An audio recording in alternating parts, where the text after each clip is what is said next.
కోనసీమ ప్రజలారా సిద్ధంగా ఉండండి. ఎంతో కాలం నుంచి వాళ్ళ సమస్యలు వినే ఒక నాయకుడు కోసం ఎదురు చూస్తున్న ఈ నేలపై ఇప్పుడు మన ఉప ముఖ్యమంత్రి పవన్ కళ్యాణ్ గారు అడుగు పెడుతున్నారు. కేసరపల్లి రైతుల బాధని ప్రత్యక్షంగా వినడానికి, ఉప్పునీటి తాకిడితో తలలు విరిగి పడిపోయిన కొబ్బరి చెట్లు, కాలం చెల్లిపోయిన వేల ఆశలు ఏమైందో అని అడిగేవారి కోసం సంవత్సరాలుగా ఎదురు చూస్తున్న రైతులకు ఇప్పుడు సమాధానం దొరకనుంది. 15 గ్రామాల రైతుల పరామర్శ. సమస్యలు ఉన్నా వినేవారు లేరు, వినిపించినా పట్టించుకునేవారు లేరు. కానీ ఈసారి రైతు ఇంటికే నాయకుడు వస్తున్నారు. ప్రతి గ్రామం, ప్రతి రైతు తమ గుండెల్లో దాచుకున్న మాటలు చెప్పుకునే అవకాశం. పల్లె పండుగ 2.0 శివకోటి.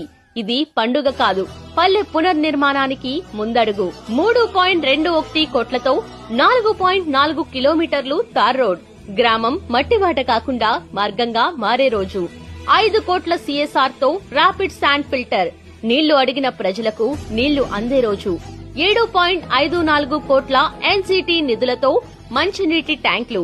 మా ఊరికి కూడా నీళ్లు వస్తాయా అనే సందేహాలకు ఇక ఎండ్. 11.41 కోట్లతో 177 గ్రామీణ రోడ్లు. ఈ రోడ్లు కేవలం దారులు కాదు, భవిష్యత్తుకు వెళ్లే మార్గాలు. ఏడాది తర్వాత కాదు, 5 సంవత్సరాల తర్వాత కాదు, ఈ రోజే ఇక్కడికే ప్రజల మధ్యకు వచ్చే నాయకుడు అతడే ప్రజానాయకుడు. నవంబర్ 26 కోనసీమ ఊపిరి మార్చే రోజు. పవన్ కళ్యాణ్ కోనసీమలో అడుగు పెట్టే రోజు.